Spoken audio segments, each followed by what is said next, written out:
Today I'm working on this Audi A5 2010 model. It's got the 3-litre TDI engine, CCWA engine code. It's coming up with an oil pressure switch problem. When you drive it, you get limp home mode after a while. Warning message comes up, don't take it over 2,500 revs, and the engine coil light flashing. The fault code comes up, as I say, with an oil pressure switch.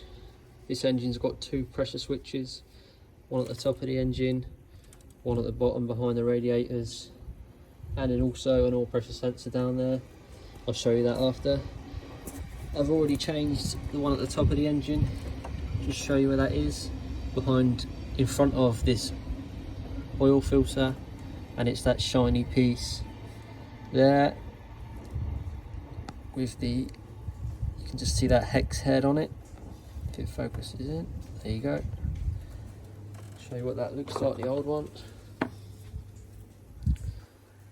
See, it just screws in. Now the way you get to that is at the front of the engine here. You take this bracket off, metal bracket, it's just a protective bracket.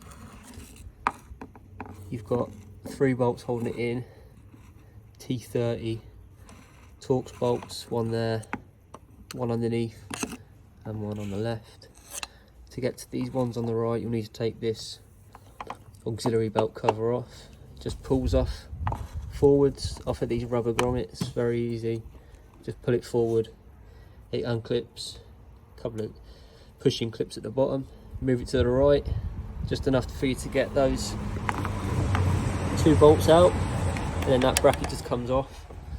Then you're going to want to loosen this coolant box here. To do that, you're going to want to take this electrical connector off. There's an electrical connector there, unplug that.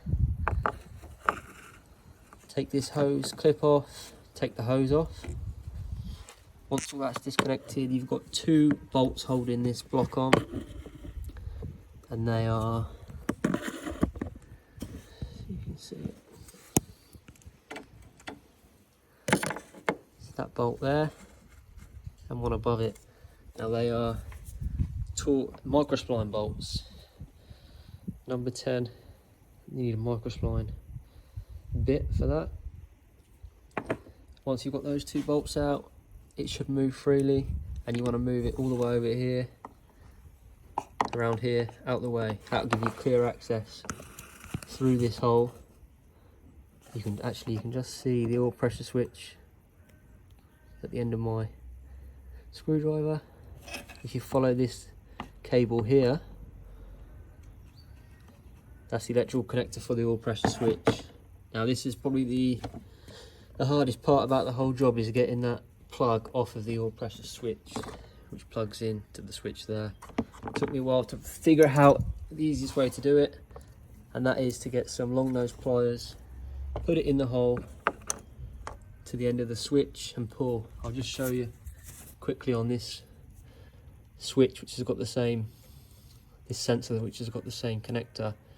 If you put it on, your pliers on the thin bit there, and just gently pull it, just comes off. Now once you've done that for your switch,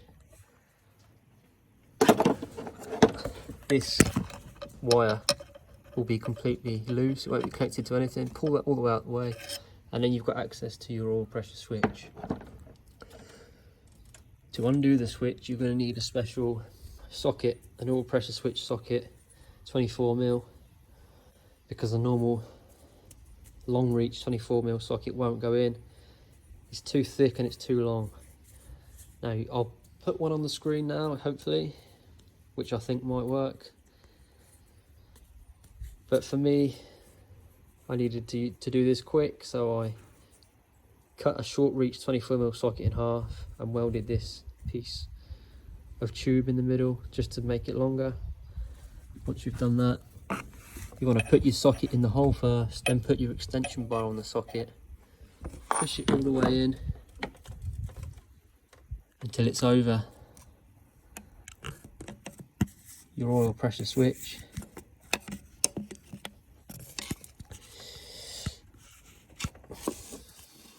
Down there. Undo it, pull it out of the hole, and then pop your new one in. Put it all back together in reverse order. Now while you're getting your new switch, if you're going to Audi for it, while you're there, you're going to want to get a new hose clamp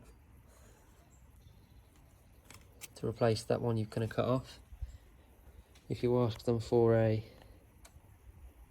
28.6 hose clamp, it will keep it all looking OEM and factory like it's never been off.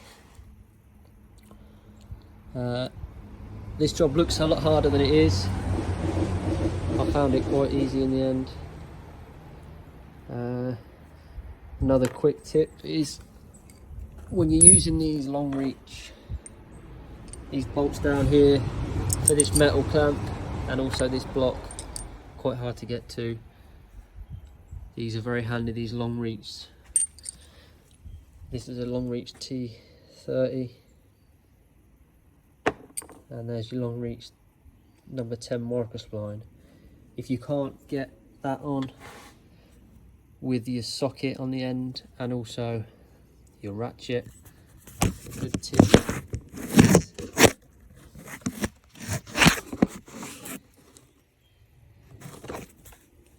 if you put your bit on the bolt, find a ratchet spanner just the right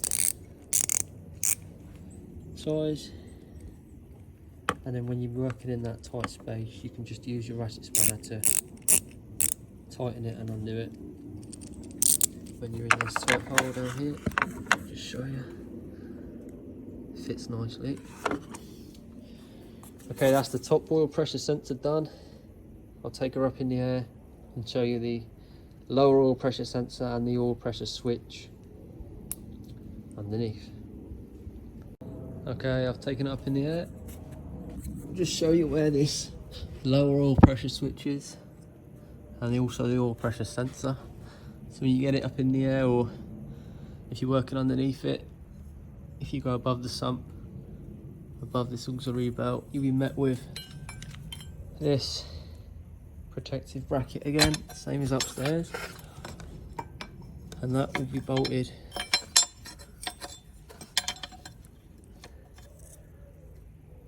on there like that. That hole, really hard to see, and there again, somewhere there. Take that out. Again, 2 bolts, T30 Torx. You also want to take this piece of loom, just disconnect that so it's loose. Take that clip off there. Pull out all these connectors, pull out. Then disconnect this for the oil pressure sensor, this for the oil pressure switch. Take out the oil sump sensor.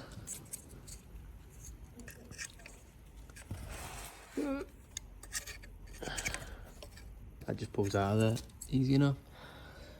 And you've got this wire completely out of the way. Tuck it behind there. Now, there you go. There's your oil pressure sensor, oil pressure switch. I've already replaced these for new. Show you the old ones. This is the oil pressure sensor.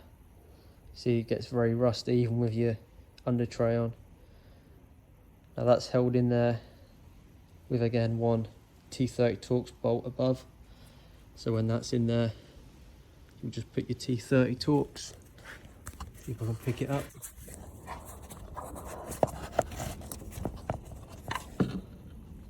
Ooh, do a lot.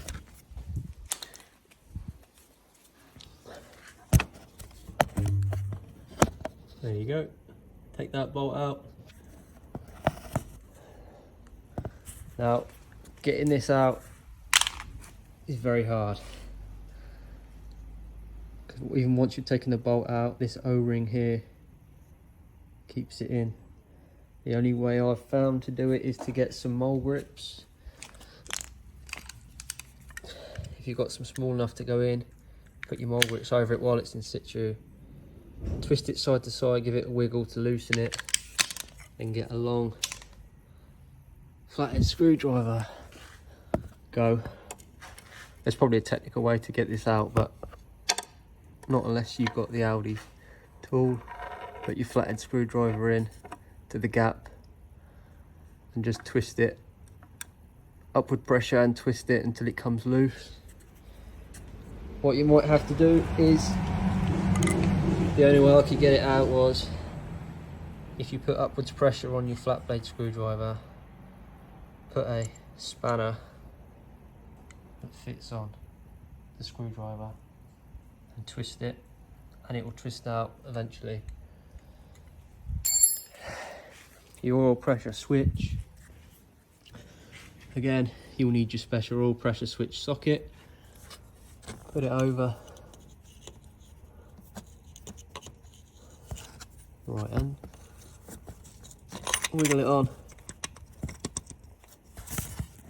and then get whatever ratchet or breaker bar that you can on it. It won't be tight, but it's very tight to get a ratchet in there.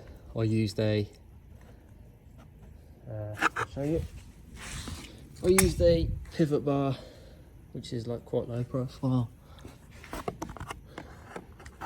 That's what I used to get it off and on. And yeah, it's as easy as that. Do the reverse to put it back in. Put your electrical connectors on.